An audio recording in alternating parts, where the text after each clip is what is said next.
ഇപ്പോൾ കേരളത്തിൽ ചർച്ച ചെയ്യപ്പെടുന്നത് നമ്മുടെ സമുദ്രതീരത്ത് നടന്ന ഒരു കപ്പൽ അപകടമാണല്ലോ. വിഴിഞ്ഞം തുറമുഖത്ത് നിന്ന് കൊച്ചിയിലേക്കുള്ള യാത്രയ്ക്കിടെ MSC എൽസ എന്ന ഫീഡർ കപ്പൽ അപകടത്തിൽപ്പെട്ടിരിക്കുകയാണ്. കപ്പൽ ഏകദേശം പൂർണ്ണമായും മുങ്ങിക്കഴിഞ്ഞു. അതിലെ എല്ലാ ജീവനക്കാരെയും നമ്മുടെ നേവി രക്ഷപ്പെടുത്തിയിട്ടുണ്ട്. എന്നാൽ കേരള തീരത്ത് മൊത്തമായി ഒരു ആശങ്ക പടർന്നിരിക്കുകയാണ്. നമ്മുടെ അധികാരികൾ അതിനെക്കുറിച്ച് ജനങ്ങൾക്ക് മുന്നറിയിപ്പ് നൽകിയിട്ടുണ്ട്. തീരങ്ങളിൽ എന്തെങ്കിലും കണ്ടെയ്നറുകളോ മറ്റോ വന്നടിഞ്ഞാൽ അത് എടുക്കരുത്, കൈകൊണ്ട് തൊടരുത്, അപകടകരമായ ചില കാര്യങ്ങളാണ് അതിലുള്ളതെന്നൊക്കെ പറഞ്ഞിട്ടുണ്ട്. എന്നാൽ എന്താണ് അതിനുള്ളിലുള്ളതെന്ന് പലർക്കും ഒരു സംശയമുണ്ട്. കാരണം സ്വാഭാവികമായും ഏതെങ്കിലും തരത്തിൽ മനുഷ്യന് ആപത്തുണ്ടാക്കുന്ന സംഭവങ്ങളാണോ എന്നറിയാനുള്ള ആശങ്ക എല്ലാവർക്കും ഉണ്ട്.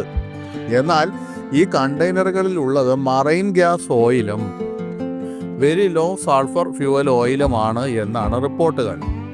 എന്താണ് ഈ ഓയിലുകൾ? മറൈൻ ഗ്യാസ് ഓയിൽ എന്ന് പറയുന്നത് ചെറിയ കപ്പലുകളിലും മറ്റുമൊക്കെ ഉപയോഗിക്കുന്ന ഒരു തരം ഡീസൽ ഇന്ധനമാണ്. അത് ഹെവി ഫ്യൂവൽ ഓയിലുകളേക്കാൾ ഭാരം കുറഞ്ഞതും ശുദ്ധവുമാണ്. വളരെ ശുദ്ധീകരിക്കപ്പെട്ട ഓയിലാണെങ്കിലും ഇത് കടലിൽ പറന്നാൽ കടൽ ജീവികൾക്ക് വലിയ ദോഷമുണ്ടാകും. മറൈൻ ഗ്യാസ് ഓയിലിൽ ബെൻസിൻ, ടോലുയിൻ, സൈലീൻ തുടങ്ങിയ ആരോമാറ്റിക് ഹൈഡ്രോ കാർബണുകൾ അടങ്ങിയിട്ടുണ്ട്. ഇവ സമുദ്രജീവികൾക്ക് ഒട്ടും നല്ലതല്ല. കട്ടിയുള്ളതും പശിമയുള്ളതുമായ അസംസ്കൃത എണ്ണയിൽ നിന്ന് വ്യത്യസ്തമായി മറൈൻ ഗ്യാസ് ഓയിൽ കട്ടി കുറഞ്ഞതും വളരെ വിസ്കോസിറ്റി കുറഞ്ഞതുമാണ്. ദ്രാവകത്തിൽ രൂപമാറ്റം വരുത്തുന്നതിനെതിരെ ആ ദ്രാവകം പ്രയോഗിക്കുന്ന ഒരു പ്രതിരോധമുണ്ട്. ഇതാണ് viscosity. Marine gas oil viscosity വളരെ കുറഞ്ഞ ഒന്നാണ്. ഇക്കാരണത്താൽ അതിവേഗത്തിലായിരിക്കും ഇത് കടലിൽ പരക്കുക. മാത്രമല്ല കടലിൻ്റെ ഉപരിതലത്തിൽ ഈ ഓയിൽ ദീർഘകാലം തങ്ങി നിൽക്കുകയും ചെയ്യും.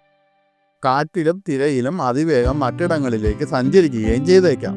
എങ്കിലും ഇത് ഒരുപാടങ്ങ് ലീക്കായാൽ കേരള തീരത്തേക്ക് എണ്ണ എത്താനുള്ള സാധ്യത വളരെ കൂടുതൽ തന്നെയാണ്. നമ്മുടെ മത്സ്യത്തൊഴിലാളികളുടെ ജീവിതത്തെ ബാധിക്കാൻ ഇത് കാരണമായേക്കാം എന്ന് തന്നെയാണ് പറയപ്പെടുന്നത്. മറ്റൊന്ന്, ആഗോള പാരിസ്ഥിതിക നിയന്ത്രണങ്ങൾക്ക് അനുസൃതമായി സൾഫറിൻ്റെ അളവ് 0.5% പരിമിതപ്പെടുത്തിയ ഒരു സമുദ്ര ഇന്ധനമാണ് very low sulphur fuel oil. Global sulphur cap എന്നറിയപ്പെടുന്ന പാരിസ്ഥിതിക നിയന്ത്രണം പാലിക്കുന്ന തരം ഒരു ഇന്ധനമാണിത്. കപ്പലുകളിൽ നിന്നുള്ള വായു മലിനീകരണം കുറയ്ക്കുന്നതിന് ഈ എണ്ണയിലെ സൾഫർ സാന്നിധ്യം 0.5% കുറച്ചു. പണ്ടത്തേതിനേക്കാൾ വിഷാംശം ഇതിൽ കുറവാണ്. പക്ഷേ കടലിലേക്ക് എത്തിയാൽ സമുദ്ര ആവാസ വ്യവസ്ഥയ്ക്ക് അപകടമാണ്. അതുകൊണ്ട് തന്നെ ഈ രണ്ട് തരം ഓയിലും തീപിടുത്തത്തിന് വഴിയൊരുക്കും എന്ന അപകടവും നിലനിൽക്കുന്നു. ഇക്കാരണത്താലാണ് കണ്ടെയ്നർ തീരത്ത് അടുക്കുകയാണെങ്കിൽ അതിൻ്റെ അടുത്തേക്ക് പോകരുതെന്ന് അധികാരികൾ ജാഗ്രതാ നിർദ്ദേശം നൽകിയിരിക്കുന്നത്. മോശമായ കാലാവസ്ഥയാണ് കപ്പൽ മുങ്ങാൻ കാരണമെന്ന് സ്ഥിരീകരിച്ചിട്ടുണ്ട്. കപ്പലിലുള്ള എല്ലാവരെയും രക്ഷപ്പെടുത്തിയിട്ടുണ്ട്. കപ്പൽ എന്തായാലും പൂർണ്ണമായി നഷ്ടപ്പെടുത്തി അതിനെ ഉയർത്താനുള്ള എല്ലാ സാധ്യതകളും അസ്തമിച്ചു. കടലെടുത്തു കഴിഞ്ഞു.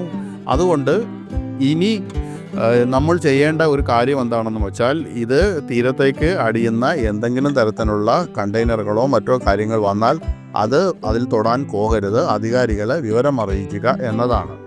വളരെ അപകടകരമായ ഓയിലാണ് അതിനകത്തുള്ളത്.